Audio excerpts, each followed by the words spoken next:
Hi everybody, this is Todd, and it is very early in the morning. Today is Wednesday, August the 6th, and decided to do something a little bit different today. I've been thinking about this a lot lately, and here's what it is. I guess today's as good a day as any. I know I wanted to do it, and it's kind of my story over the last, let's say, 5 years or so. We're getting from where I was to where I am. And I can tell you this, where I am right now is a lot better than it was a few years ago. And I'm going to just kind of walk through it and retrace some of the steps in my mindset. Now, I know people that started following my channel or watching my videos early on. I started, I think, about 10 months ago, creating videos in earnest. It came to me at a certain point in time that I wanted to kind of document my story to try to inspire and encourage other people, because by that time I could see that I was on the right road. I had already lost a lot of weight and changed my eating habits. I changed my lifestyle, really, is what it amounted to. So I wish I had started making videos when I was at my worst and captured the whole journey. But that's kind of, what do you call it? Counterintuitive. Because when I was at my worst, making a video was nowhere near being on my radar. I was just trying to make it day to day, right? It was pretty bad. So here we go. I'm going to start with, where was I? And I thought about trying to get this down to exactly the right timeline, and this month and this year and whatever. That would be difficult to do because it's all kind of a blur. But let's just go back 4 or 5 years or so, kind of the beginnings of my downhill slide. I worked, and so COVID had hit, let's say in 2020, and that drove us all out of the offices. I had a job. I worked in the corporate division doing regulatory compliance work. I worked for a pipeline and natural gas processing company. And regulatory compliance meant I represented the company in federal and state audits. Like in Texas, that would be the Railroad Commission. Federally, that would be the DOT, or a subdivision of DOT called PHMSA, and prepared assets in different states and different regions around the country, help them stay compliant with the regulations, and then present the documentation showing that we were compliant during these audits. And these audits could be anywhere from a day to multiple weeks long, depending on what was being audited and by who. But the specifics of my job are not important, other than it required a lot of travel, and you had to be on the ball. I mean, this was important stuff to the company, and you had to be mentally on top of it. It was, I guess in some ways, it was a great job. In some ways, it was demanding. I mean, you had to have the knowledge, and you had to make a lot of decisions, and those decisions impacted your company. But anyway, I still had a job. And it wasn't a menial job where I could just go and do these certain tasks, repeating tasks every day, and I just get by. It's much more than that. When COVID drove us to working from home, right? So that's where I'm going with this. I'm going to show you this, and it's a mess. I telling you, it's a mess, but I'm showing you the real deal, what's happening. And it would have looked something like this 5 years ago. Let me get this flipped around. So I have this is what was originally a living room. It's kind of been converted into my office / man cave, whatever. On this monitor, I'm watching a video of one of my favorite YouTube channels, the channel I subscribe to. And typically over on this monitor, these days I'm talking about, I'm running a playlist. Overnight, typically, I'm running 2 to 3 playlists to help people out. This playlist is on number 899, and I don't know how many there are. I think there's a lot, but that's okay. And so, yeah, my go-to drink these days is Powerade Zero. It used to be diet soda back in the dark days. I drank about 8 to 10 diet sodas per day. I had long since quit sugary sodas, but that was good. So yeah, this is where I did my work for the last few years of my career. I guess in 2023, in the spring of 2023, some things happened with the company.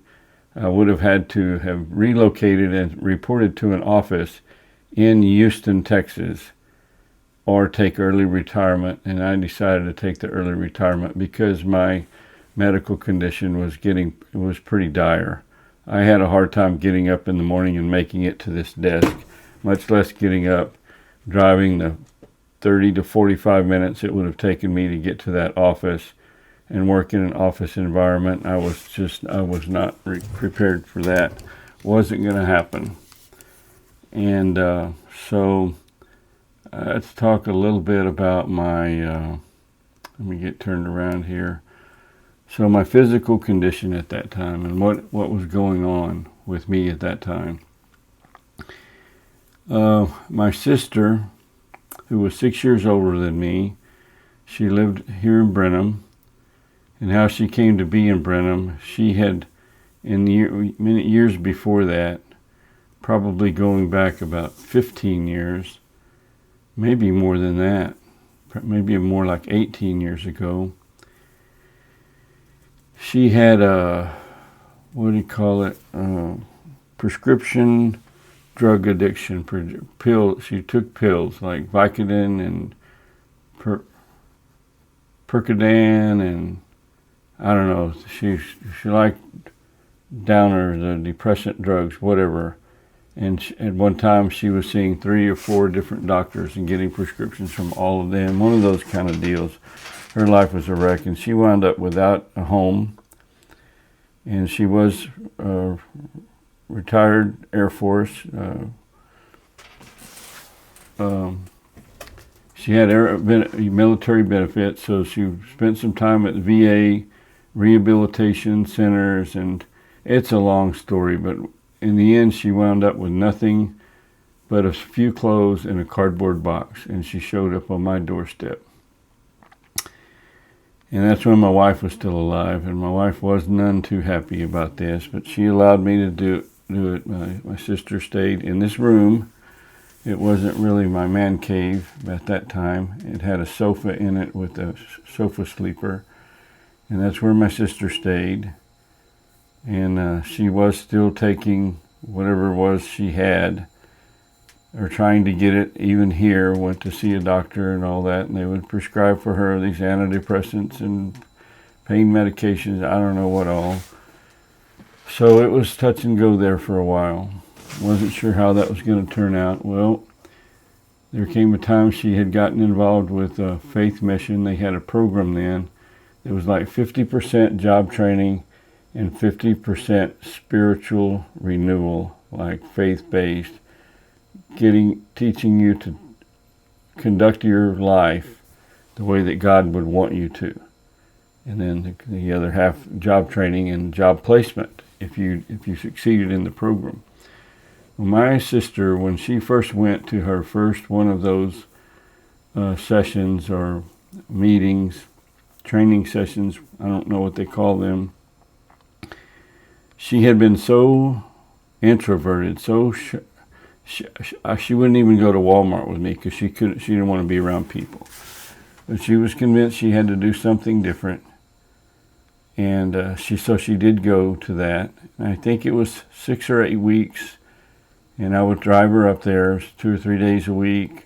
I think this has been so long ago, and a lot of things have happened since then. Anyway, she succeeded, and they got her a job.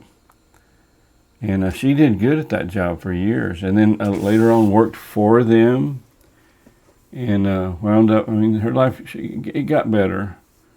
But she had a sciatic nerve pain and she gained a lot of weight. She lived in a government-assisted apartment. She moved out of my house. She figured this out on her own, and with Faith Mission's help, filled out all the paperwork and everything. So she had her own apartment. Yep, it was a government-assisted apartment. She bought her own car. She drove. I had an extra. I wouldn't call it an extra vehicle, but it was my old truck that I hauled wood around, and just need a truck to haul trash off and to haul things. And it was just an old beater truck. She drove that for some years, and then she was able to buy her own car. And but the thing is, she didn't eat well, and she didn't take care of herself, and she got type 2 diabetes, and she had sciatica pain, and she became pretty much immobile. She couldn't walk very far. I mean, she could walk to the refrigerator in the bathroom, and I would encourage her, you need to get out and walk. Even though I wasn't doing these things at the time, I was in better shape than she was. And I'm telling her what to do, trying to encourage her to quit smoking. I still smoked, but there came a time in January 18th of 2022, I quit smoking. In March of that year, she quit smoking. I was proud of her for that. And I used to help her buy groceries. She got some Social Security, disability, whatever. But anyway, I had an HEB delivery of groceries sent to her house. And I would check on her. We'd text back and forth every other day, 2 or 3 times a week or whatever. So it was a day or two after I had had groceries delivered to her house. She had texted me the night before that she got the groceries. Thank you very much. This is everything I need to last me for 2 or 3 weeks. I don't know what I could do without you, all this kind of stuff, right? The typical back and forth text we had. So 2 or 3 days later, I texted her and she didn't reply, which was not unusual. She slept a lot. And I was busy, had work going on. I had just, I wasn't doing well myself. My health was not good. And I know that I had become very depressed with all that was going on. And I was in constant pain, leg pain. We'll get to that shortly. But I texted my sister one evening, and she didn't reply again. I thought, well, that's strange, because she never replied from 2 days ago, and now she's still not replying. So I got in my vehicle, and I kind of knew what I was going to find. And sure enough, I went in. I had a key. I went into her apartment, and I could tell by the smell when I went in.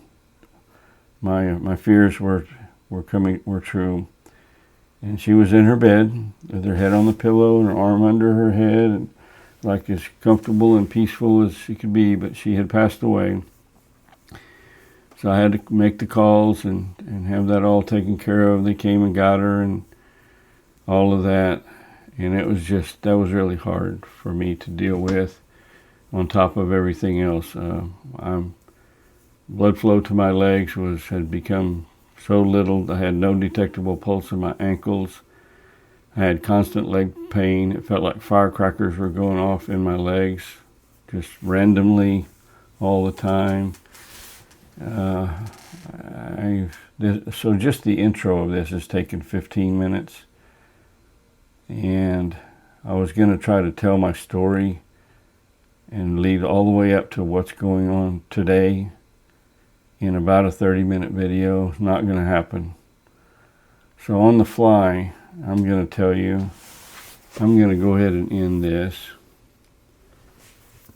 And I know it might seem depressing, and this may not be the kind of video anybody wants to see, and I understand if at any point you turn this off or you don't watch the second part of it ever, I understand, but I'm going to tell this story.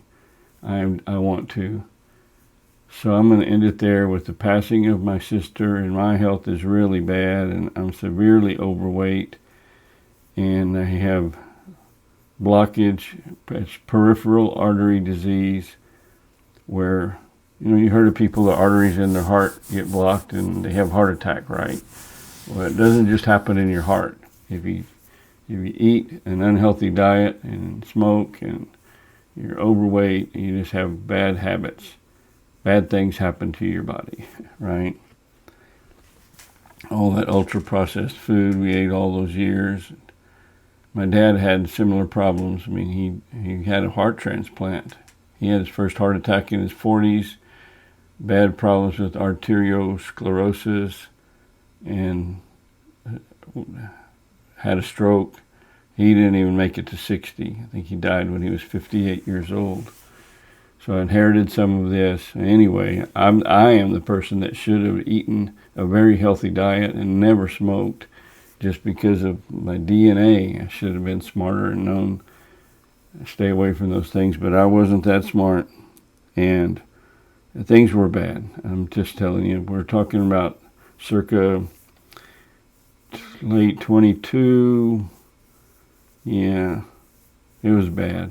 So, and I'm going to show you kind of a big step for me, or kind of where I got started getting better. And first I'm going to go back. See this here? This is one of 3 that I have left. And this one has a shoulder strap. And what it is a little tripod seat. You unfold this and it makes a little seat.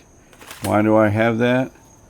For if I had to go somewhere and wait in line, or I needed to get into a venue or something and the parking was a little too far away, I could only walk so far. Not very far at all. And I had to stop. I couldn't go anymore. My muscles in my legs were in spasm. And just to let you know, I know it's kind of dark. It's a little after 4 o'clock in the morning. But we're out front. Went just in front of my house. I just turned onto my street. And we're going to go on the walk where it all started, when I decided I have to change this, and I got to start walking. And I had become convinced that if I would walk as far as I could and do that several times a day, I would be able to walk further and further and further. And as short a distance as that is, so what I would do, I could walk, and I'm going to show you this. I could make it at the worst of the worst. Now it was painful. I'm not kidding. I'm not going to sugarcoat it. By the time I would get about here, I would start to feel some knots, like in my calves. They were starting to like spasm up, and my legs start feeling a little bit. And I know now it is completely dark for you, because we're under a tree canopy and it is super overcast. They're not even picking up the street lights. Maybe we are. I don't know. Just keep listening. It's not about, we're just looking at the street. But I would like you to have some perspective on how far it is. And I can tell you this is 0.22 miles. 1/5 of 1 mile. And I'm almost to the end of the street now. And I'm surprised that, oh, I see, you can see, my camera went dark, the screen went dark. You can kind of tell that we're on a street. All right. Well, anyway, by the time I would get here, I would be, right now, from the time I left my house, I would be like kind of breathing hard, not just panting, but I would be a little winded, and my legs are getting pretty tight all around, and it's going to be, I'm thinking, I can do this. This is my mindset. This is what's going on in my mind. Okay, just make it back to the house. Just make it back to that chair, and you will have done it. You will have done it. You will have done the one to the end. You will have made it. And then, so 30, 45 minutes, an hour later, I would come do this again. And I would do it 6 or 8 times a day. within a week or 2 weeks or 3 weeks, I would do it 6 or 8 times a day. And one day, I recruited my daughter, Sarah, to go with me, and I thought I was up to the challenge of walking around the block, the entire block, without stopping. And we did it. That was it probably took me 2 to 3 months of walking the street. Now, talking about increasing by incremental lengths as I went. So right now, we're coming up. My house is right there on the right, where that bright white, you see the bright lights there on the right? That's my house. See up there, it's a little further back to the end of that street. So the next big step before I walked the block was, instead of turning into my driveway and going right up into my garage and then into the house and plumping down in my chair, thanking goodness I made it one more time, I started going all the way to that end of the street and then coming back, which made it 0.33 miles, not 0.22. So that was the next big step. And this might sound like a stupid, simple thing. Oh, you walk to the end of the street and back. To me, it was a huge thing. It was unbelievably, the day that I walked around the block, that was big for me. It was a major accomplishment to make it around my block. And sometime after that, I walked around my block twice. Like, oh yeah. And that's when I started to realize, you know what? This might work. So there's another thing happened in this timeline, and that is Dr. Jack Eitzen. So I had been to Temple, to the cardiovascular unit, where the surgeons are. I'm not sure the right terminology for that. But I went to what was supposed to be the right people, the right department within the medical system that my insurance tied me to. And I had a cardiovascular surgeon pretty much tell me, can't help you. You need to, he advised me, you need to eat better and, change some things in your life, and that might buy you some time. But as far as the blockage you have in your arteries going to your legs, we can't fix that. So he kind of blew me off, in a way.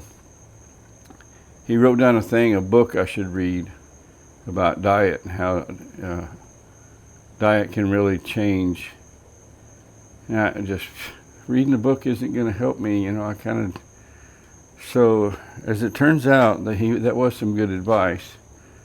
But he wasn't able, he told me any kind of surgery or treatment was out of the question. And that was kind of a bummer. But there came a time, my doctor here, I had quit smoking, and it was actually a PA here in Brenham, told me that since I had quit smoking, and then I had started walking, and I showed some level of desire to do things different and get better, that I should go back one more time to the cardiovascular department in Temple and try again. Because other than that, I needed to prepare myself mentally to have amputation on my legs, to amputate both of my legs. Because when you lose blood flow to a part of your body, bad things happen, and that's where I was at. And that's what was causing all the pain that I was in. So I went back to see Dr. Jack. I went to the cardiovascular department at Baylor Scott and White in Temple, and that's where I met Dr. Jack Eitzen. And he did an assessment on me and talked to me, and it wasn't a sure thing. but he was willing to try to get some blood flow back to my legs using some stents and some roto-rootering, for lack of a better word. My femoral arteries, the main arteries to both of my legs, were 100% blocked, and they still are today. And they will never be open, barring some new miraculous drug that melts plaque, that melts that blockage. But there are things called collateral arteries. I have, using collateral arteries, about 40% of the normal blood flow that a typical human being would have, and you can get by on that. You know, I'll never run a marathon, no way, but I do have enough blood flow to make me mobile again, you know, where I'm not confined to a chair or a wheelchair or an amputee when I didn't need to be, if I just made better decisions. So thank you, Dr. Jack Eitzen, and thank you, God, for sending me to him. I mean, my life is so much different. If that man hadn't been willing to take a chance and do somewhat risky surgery, and he's more, and I've found out he is far more likely to do that. And the previous surgeon too probably wasn't interested in my case, because he could smell cigarette smoke on me, and I was obese and showing no indications of changing my eating habits, and it just wasn't a good candidate for going to that much trouble, to put it bluntly. And so anyway, I had that surgery, and that helped almost immediately. I mean, it wasn't a magic pill. He told me, you still have to do the right things. You got to get out there and walk. And the more you walk, your legs will build additional collateral arteries. And that's when I really became determined and started really pushing the limits on the walking. I walked as far as I could, comfortably, or not even, not necessarily comfortably. It was uncomfortable, but I walked and walked and walked. And when I couldn't go, I'd have to sit down, right? And I would rest for 30 minutes, an hour, or whatever, and I was up and walking again. And that's how I went from being able to walk what we just did to the end of the street and back here to my house. One time was all I could do. And now recently, 2 or 3 months ago, I went to the park and walked 3 miles without stopping. That was not comfortable. It hurt. But I did it, and I was capable of doing it. And now I don't need a little stool thing to stop every now and then and sit down if I have to walk more than 100 yards or 150 feet. And I still have both of my legs. That's really a bonus for me. I would say I'm not in a wheelchair, don't need crutches, don't need little tripod stools.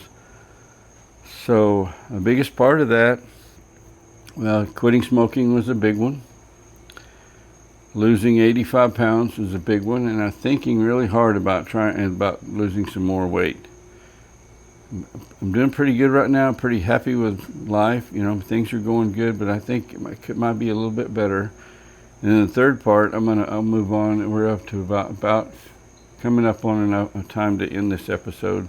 And I know so far all I'm doing is talking, but I'm telling my story. And I'm only going to do this one time, and I'll try to pin it to my channel. I've noticed some people do that, where they have a video talking about, generally speaking, this is me, this is where I came from.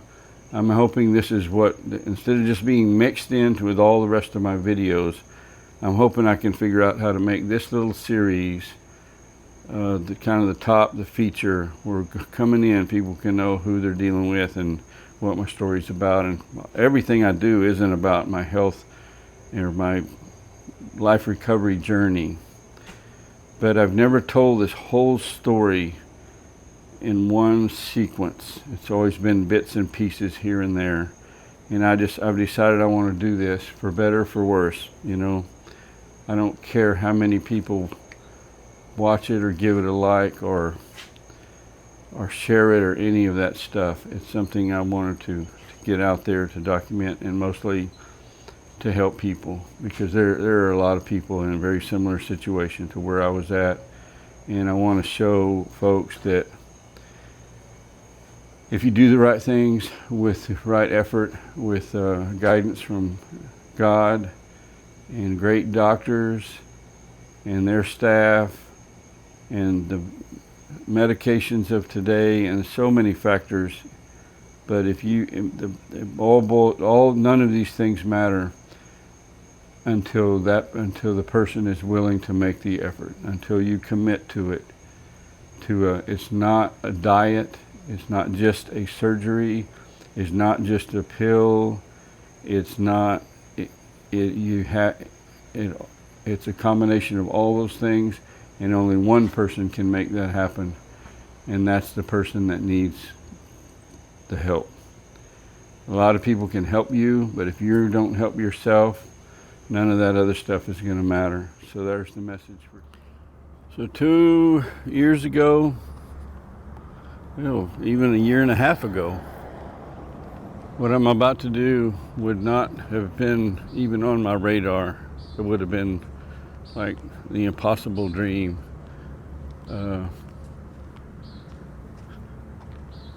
In a fitness center,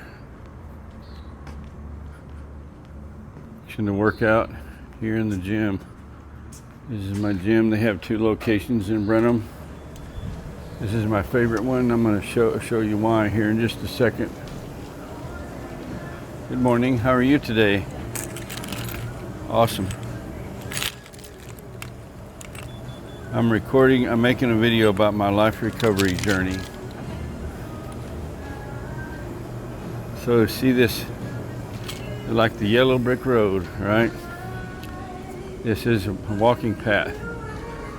And I need to put my microphone on background noise reduction, because we got music here. Hopefully it'll take care of that.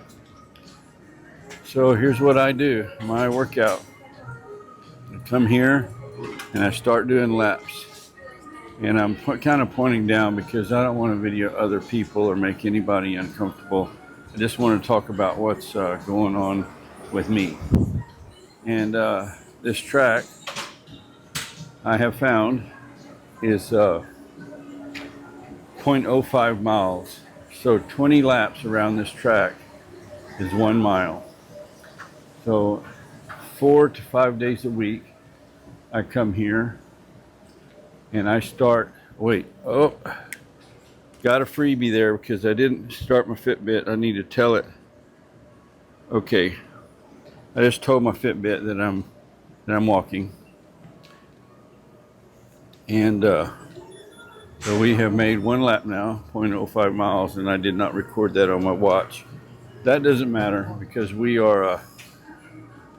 this is not going to be a full-blown workout. It's just kind of explaining another step along my path that I'm able to do this.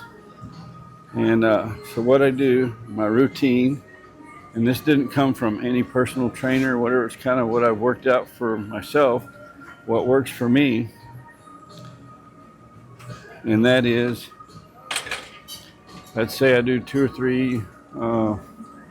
3 laps around this track to get started.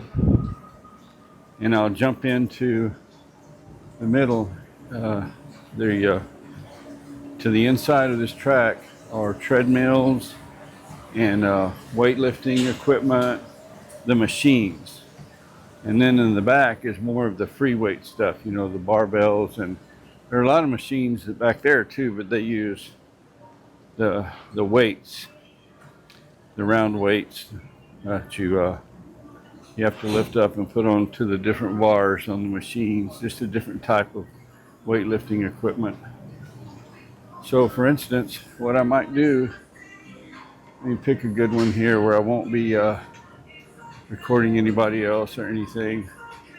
I'll stop at this machine and jump onto it. Right? Get this thing back.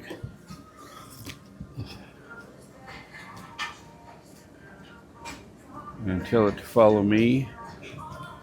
All right, so I do this at a much faster pace because I'm not having to deal with the camera.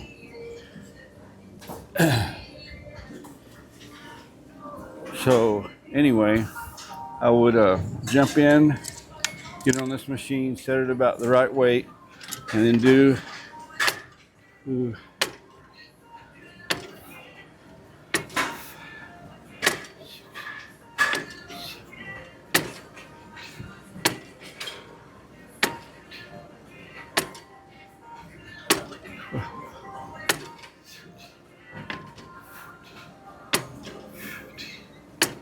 okay, so typically I'm going to set it at a weight that's a little bit challenging for me. They have kind of a saying that the last one should hurt a little bit, right? I'm sorry, I'm trying to mess with this gimbal as I go through this process. So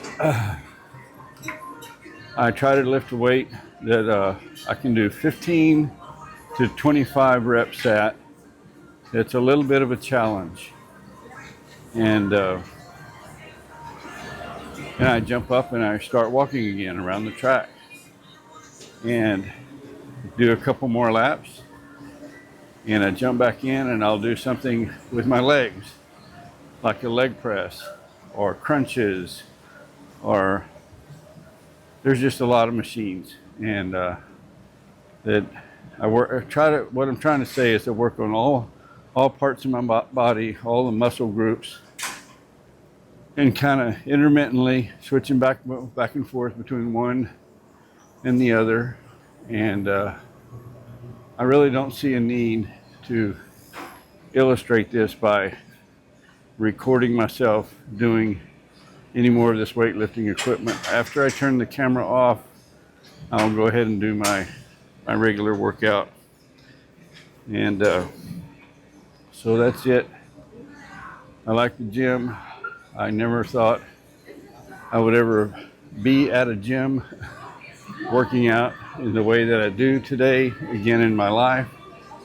After I graduated high school, I really didn't work out at any gym or using any lifting equipment or do any dedicated walking or anything like that for the rest of my life. I just got the exercise I got in my day-to-day life. When I was younger, I was far more active doing things. So I guess that worked out okay. But as I got older, led a more sedentary lifestyle and started pigging out more and more, eating more and more of the things you shouldn't eat. And as your body gets older, your metabolism slows down, and a lot of factors there. And when you're smoking a couple of packs of cigarettes a day to boot, things go south. And I'm trying to head back in the right direction. So anyway, all right, done at the gym. Had a really nice workout. It's 6:33 in the a.m. on Wednesday in beautiful Brenham, Texas. Looks like we might be in for a very nice sunrise this morning. And I guess going to the gym is kind of jumping ahead a little bit in my story. That's kind of the most recent development, the ability to be able to get in a really intense physical workout, which is amazing to me. I'm still kind of dumbfounded that it's come this far. A little bit at a time though, no big leaps. Like I said, set those goals. If you can walk 50 feet, that's all you can do. Do that a half a dozen times a day, and do it 10 times a day. And walk 100 feet, and then 200. Build on it. And I have to say, I am no health and fitness expert, far from it. I'm no dietitian or no dietary expert. But I can tell you this, one thing I am an expert on, and that's you got to find out this stuff for yourself and dig for the truth, because they will lie to you. And what I mean by that is, for example, you go down an aisle in the grocery store. I talked about cereal earlier. Let's just talk about cereal, breakfast cereal. It'll say things like whole oats, whole grain. That sounds wonderful, doesn't it? Packed with vitamin C, thiamine, niacin, fiber, all kind of really positive sounding things. What you don't see plastered on the front of the box is loaded with processed sugar or calories and carbohydrates through the roof, or chemical preservatives that are slow-acting poison for the human body. You don't find those things. You find some of them on the back label in small print that you can't, or may or may not be able to understand exactly what that is. But another thing, I only recently learned that on the approved list, I guess that's the FDA or whatever that approves what foods people can get that are on the WIC program or food stamps or those type of things. There are certain foods you can't buy, obviously, or you shouldn't be able to buy because they're not healthy for you. Like you can't buy alcohol or cigarettes, or I think candies probably weren't. And I don't know. There are things that are can't no-go list for that type of thing. Guess what is on the list as an okay food? Coca-Cola and Pepsi-Cola and all of their cola products. Yep, they're on the approved list. And guess who? So agencies like the American Cancer Society, the American Heart Association, the American Diabetes Association, all of these, they have a big influence on those food lists, right? They're the experts. They have some say in the thing. Well, guess who? For example, two of the biggest donors each year to the American Heart Association are the Coca-Cola Corporation and PepsiCo. Go figure. In the past, I may have found that just astounding, just incredible. But in today, after what I've learned or what I've seen, my eyes have been opened, does not surprise me at all. Whole lot of money and politics involved, and the people that are making those decisions based on money and politics don't give a whit about your health. They don't care what's healthy for you and what's not healthy for you, or whether you're told the truth or not told the truth. They can get those campaign donations or that funding for whatever their pet project is. You're down on the list. Sorry, it's just the truth. And so you got to look out for yourself. And I didn't. Now, am I saying that I was blind to all of these things when I put myself in such a precarious position health-wise? No. Of course I knew that smoking was bad for me. I felt it every day. Of course I knew being obese was bad for me. I didn't do anything about it for so long that I went right up to the edge of the cliff before I woke up and said, I have to do something different. So I want to encourage people that are not on the edge of the cliff, before you even get near that point, to think about what you're doing. Is you will get older. It happens. And you're still going to want to be able to walk and breathe, live, and have some fun in life, be mobile, be able to go around and do things, be able to get out of your car and walk in a restaurant, or go in the post office, or go to a ball game and park in the parking lot and not have to be worried about, can I make it to my seat and back? And it's going to hurt so bad. And you get to the point like I was, I didn't even go because I couldn't go because I couldn't make it. I couldn't go to venues with my friends to see events, concerts, or ball games, or races. Out of the question. It hurt it just didn't work. Very restrictive. When you're overweight and have diabetes and out of shape and all of those things, it restricts your life. You're kind of in a jail in a way.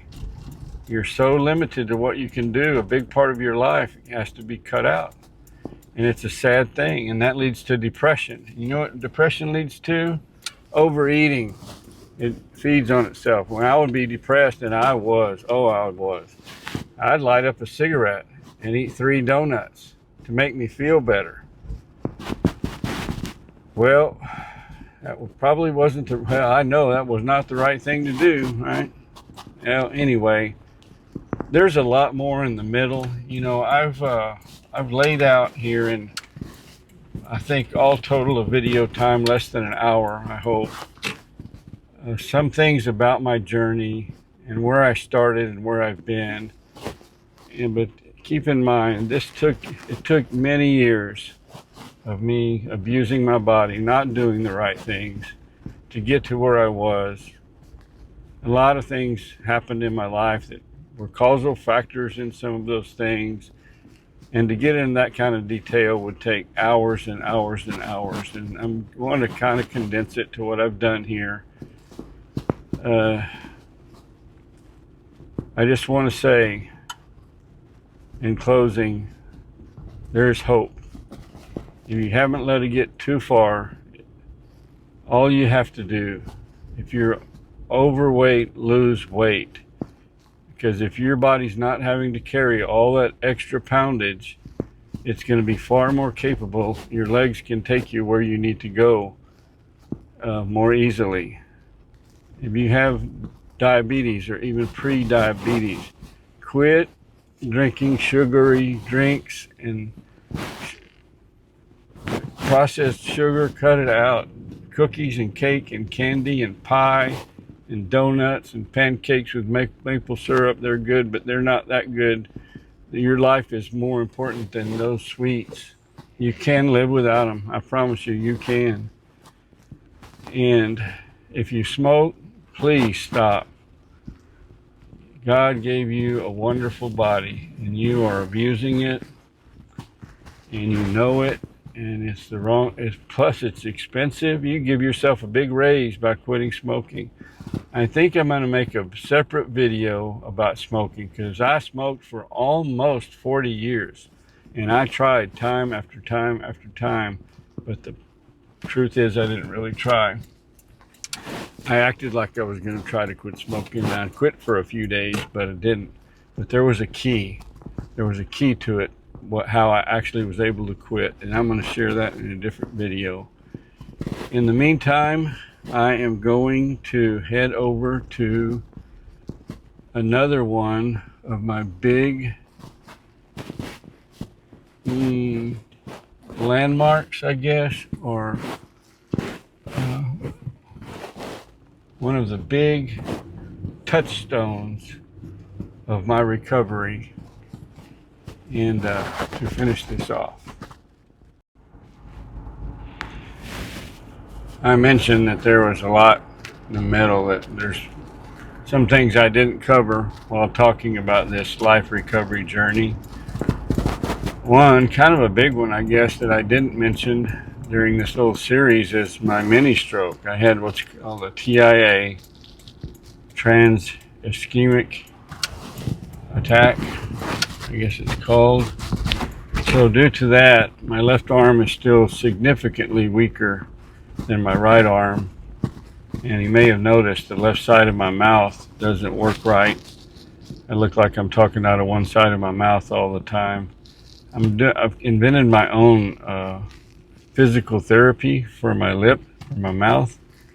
And I'm hoping over time I can build that up where my mouth, where I talk evenly, so to speak, because it really bothers me. I'm very self-conscious about when I make a video and I'm facing the camera and that my mouth doesn't work right. But I'm not going to stop, because I really enjoy making videos. And here we are at a touchstone for my recovery. This is Hope Park, and this is where I finally decided I'd gotten to the point where I could do the long block like 3 times, which altogether comes to about 0.8 miles. And I decided I might rest a little bit. But anyway, I had gotten to the point I wanted to try to walk a mile without stopping.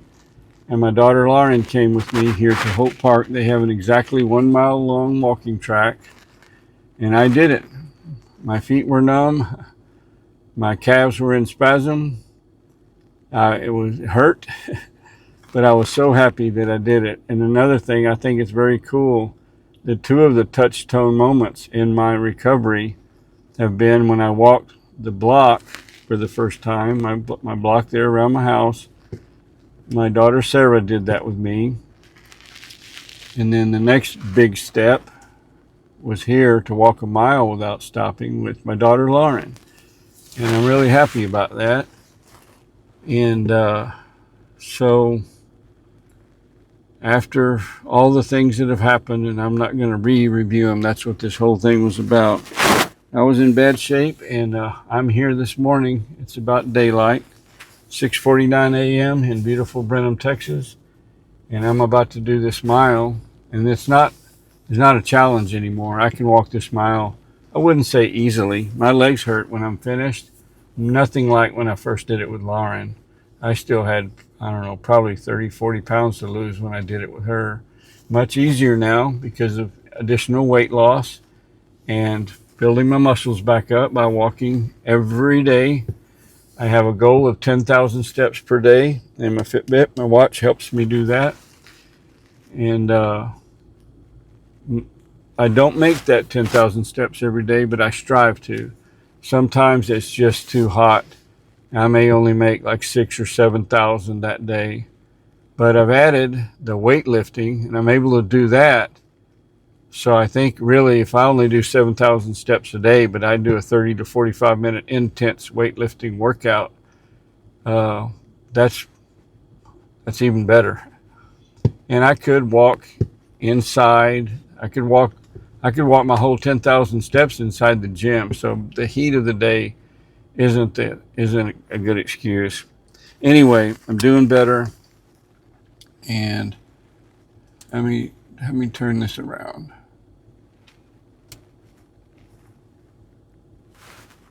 Wow, I don't know what just happened there. I thought when you were videoing on an iPhone, not using a gimbal, you couldn't flip the view, and I just did that. I thought you couldn't do that. Anyway, I don't know, you see how my mouth, and I'm trying to consciously make it even, but it's still not. I have to, if I smile, if I'm like this and I talk all the time, then my mouth kind of looks like it works right. But I look really weird just smiling all the time like this when I'm talking. That's what I think. So I just talk normal, and it is what it is. And you know, see my mouth exercises that I do to try to get the left side after my stroke. I didn't realize for 2 or 3 years that my mouth wasn't working right. I finally noticed it in my YouTube videos. Hey, something don't look right. I thought my mustache was uneven, and I'm trimming on my mustache and trying to get it even up where everything looked normal and not all lopsided. And I realized it ain't your mustache. It's your mouth don't work right because you had a stroke, dude. But so I do. That's my physical therapy on my mouth. All right, well, if you hung with me, I'm going to end it and say I'm doing better. I'm still trying. I'm not done. I have more goals, you know. I want to get in better shape. I still have belly fat. And belly fat is, I've learned, is visceral fat. And visceral fat is bad, bad, bad. There is a direct relationship. The amount of visceral fat you have is directly proportional to life expectancy. People with tons of visceral fat don't get to be really old as often as people who don't.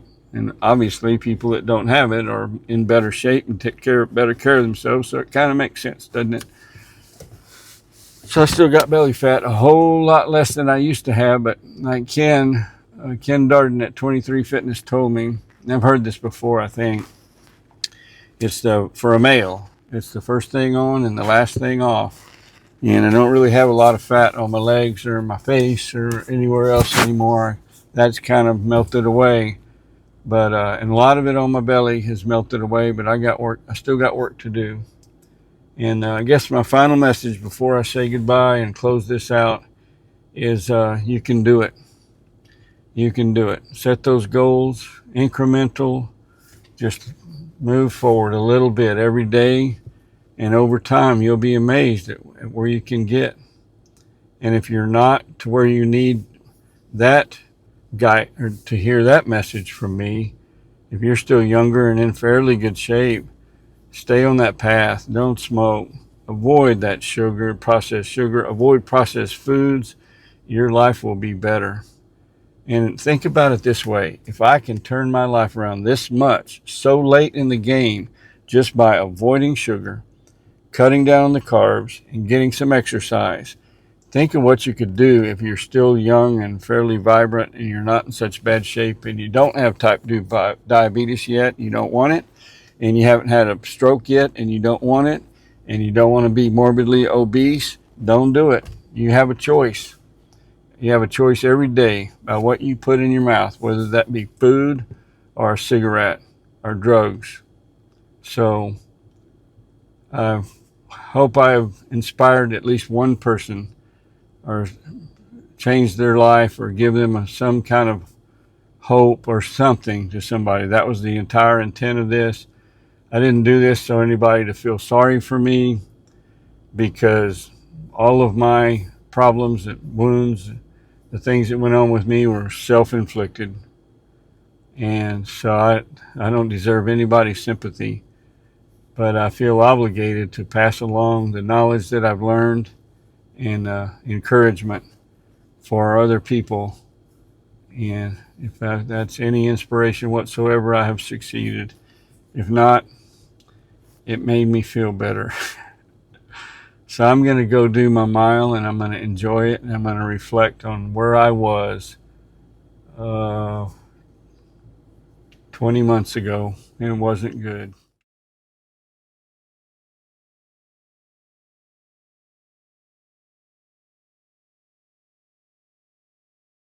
Okay.